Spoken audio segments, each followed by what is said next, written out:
Smoke Jahangir जी नोएडा से। राधे राधे महाराज जी। महाराज जी, प्रातः स्मरणीय पूज्य तुलसीदास जी महाराज जी कहते हैं कि होई राम को। महाराज जी कृपया ये समझाएं कि होई राम को कैसे हुआ जाता है, क्या इसके लिए कोई विशेष प्रक्रिया है या? हाँ है, प्रक्रिया है। बिना राम के दास का हुए राम के हो, ऐसी ठसक नहीं आएगी।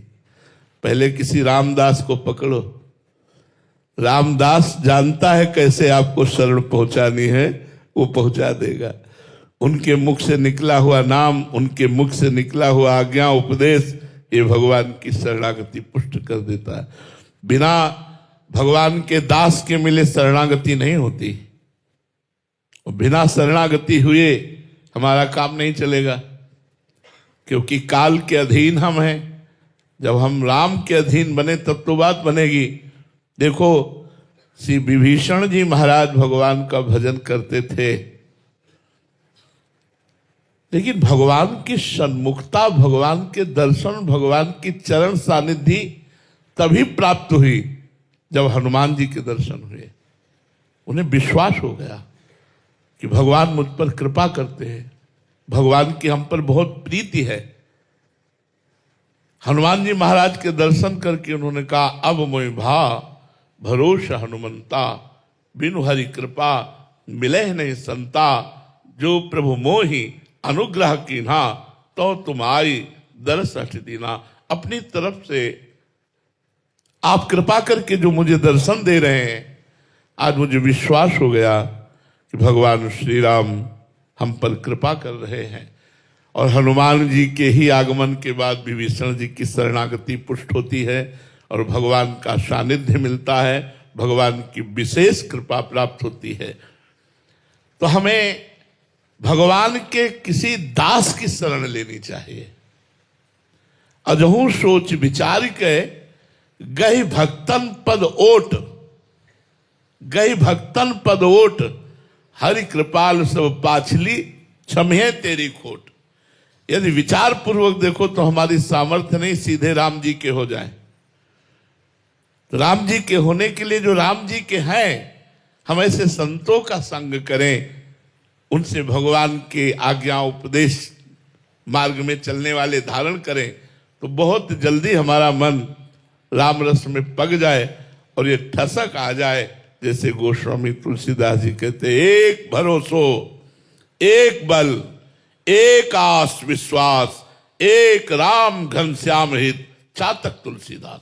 एक भरोसा, एक बल, एक आशा, केवल राम जी से। बने तो रघुवर ते बने, और बिगड़े तो भरपूर, तुलसी और अंते बने, ताबन बेपे धुर। अपने इष्ट की ठसक ये गुरु प्रसाद से आती है, भक्तों की कृपा से आती है। तो मुझे लगता है किसी भगवान के प्रेमी महापुरुष के मिलन की आकांक्षा करो और भगवान से प्रार्थना करो कि अपने निज दास का सानिध्य प्रदान करो। जब द्रवहि दीन दयालु राघव, तो साधु संगति पाइए। जब संतों का संग मिलता है तब भगवान की शरणागति, तब भगवान के नाम में प्रेम, धाम में प्रेम, रूप में प्रेम, लीला में प्रेम तब होता है। इसीलिए सत्संगत की महिमा है।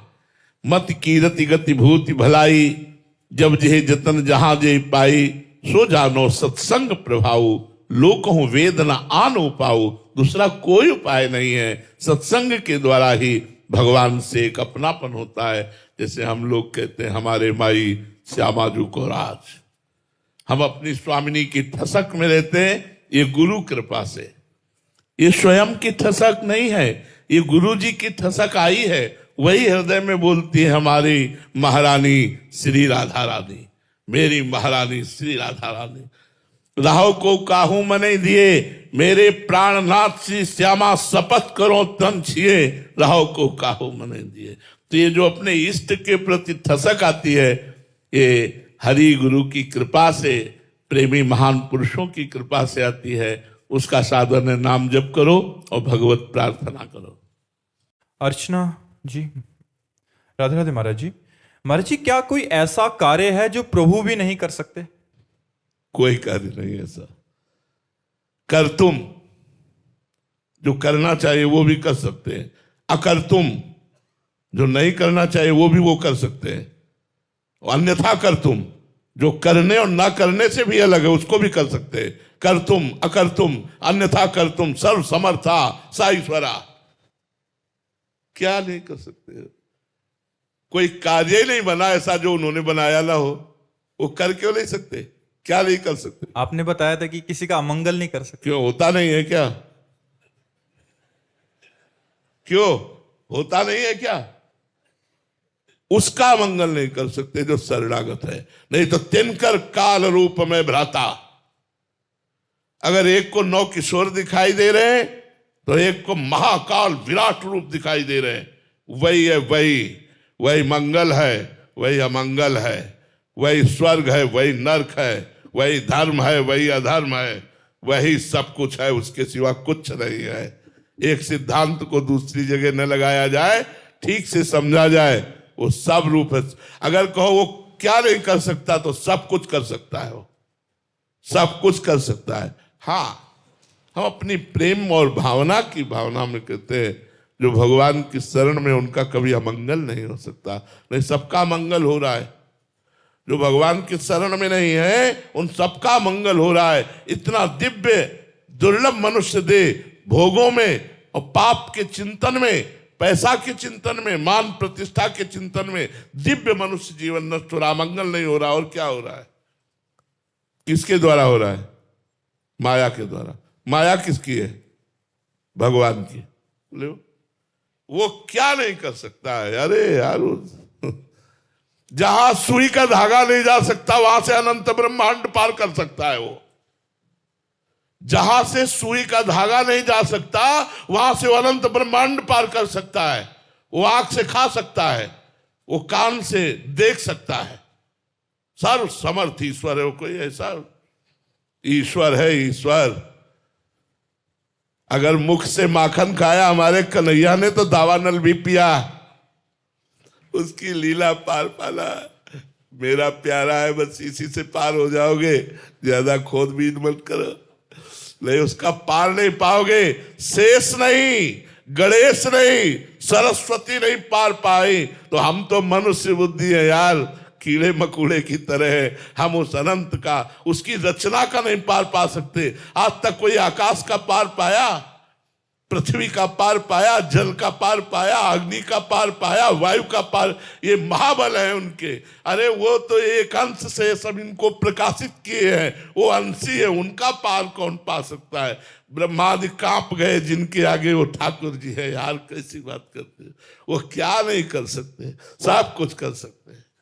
संजय देशमुख जी, राधे राधे महाराज जी। महाराज जी, आप कह रहे हैं कि आप महाराष्ट्र में सांसद हैं, और महाराज जी आप कह रहे हैं कि आपके क्षेत्र में महाराज जी बहुत सारे किसान मतलब आत्मदाह कर रहे हैं। महाराज जी, इसके लिए किसानों के लिए आप कुछ ऐसा बोल दें कि वो मतलब आज बहुत ज्यादा बढ़ रहा है। नहीं, ये समस्या है और बड़ी भारी समस्या है, क्योंकि हम किसान के घर में जन्म लिए हैं तो हम इस बात को जानते हैं कि वो कर्जा लेकर के खाद लगाता है, पानी लगाता है, और जब फसल तैयार होती है तो प्रकृति की विपरीत परिस्थिति आ जाती है। मानो सरसों का पका हुआ समय है, अब वर्षा हो गई और सुबह सूर्य तेज खिला तो वो जितनी कलियां हैं वो सब फूट गई, सरसों बिखर गई।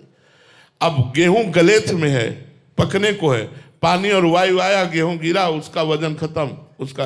अब वो बेचारा कर्जा लेकर के खेती किए हैं, कर्जा लेकर खाद पानी लगाया है, बेटी का ब्याह करना है, बच्चों को पढ़ाना है, अब उसको एक ही रास्ता सूझता है। ये ऐसा है, बहुत पीड़ा का विषय है। इसे तो आप लोग किसानों का सहयोग करें तो बचाया जा सकता है। उनको ये विश्वास दिला करके कि हम आपका सहयोग करेंगे, आपकी फसल की हानि हुई है तो ही बचाया जा सकता। नहीं, आप सच्ची मानिए, हमने देखा है बैठ करके रोते हुए, सब फसल नष्ट हो गई। अब बैठ करके कि अगले साल बेटी का ब्याह है, बच्चों की पढ़ाई लिखाई कैसे? क्योंकि अन्य कोई आय साधन नहीं पैसे का, वही किसानी साधन है। शुद्ध जो किसान है, जिनकी कोई बाहरी आय नहीं, सही कह रहे हैं, उसको एक ही रास्ता दिखाई देता है। जब उसकी फसल नष्ट हो जाती है, जब प्रकृति के द्वारा, तो फिर वो कहाँ से कर्जा ऊपर से। किसान आदमी का बहुत हालत। अब जो बड़े बड़े जमींदार हैं, बाहरी आवक है, उनकी बात अलग। छोटे किसानों के लिए बड़ा संकटपूर्ण विषय है, क्योंकि हम किसान के घर पैदा हुए इसलिए जानते हैं। तो हमें लगता है कि अगर हमारी भारत सरकार सहयोग करे तो इससे बचत हो सकती है, या वो अध्यात्मवान हो तो बच सकता है, नहीं तो प्रकृति की मार बहुत बुरी है।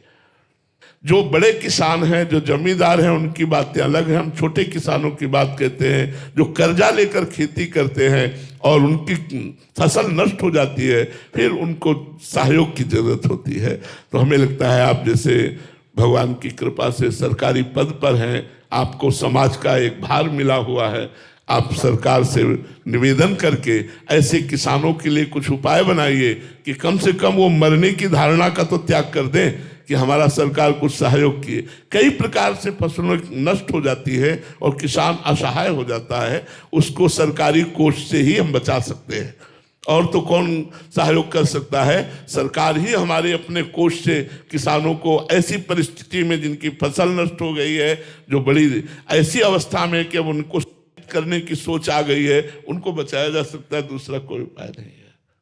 भगवान के द्वारा दिए हुए पद का सदुपयोग करते हुए जहां तक हो सके आप स्वयं भी उनको वचनों के द्वारा और सहयोग सरकार के द्वारा आप ऐसे किसानों की जरूर रक्षा करें, किसानों को सहयोग करें, हमारी प्रार्थना है।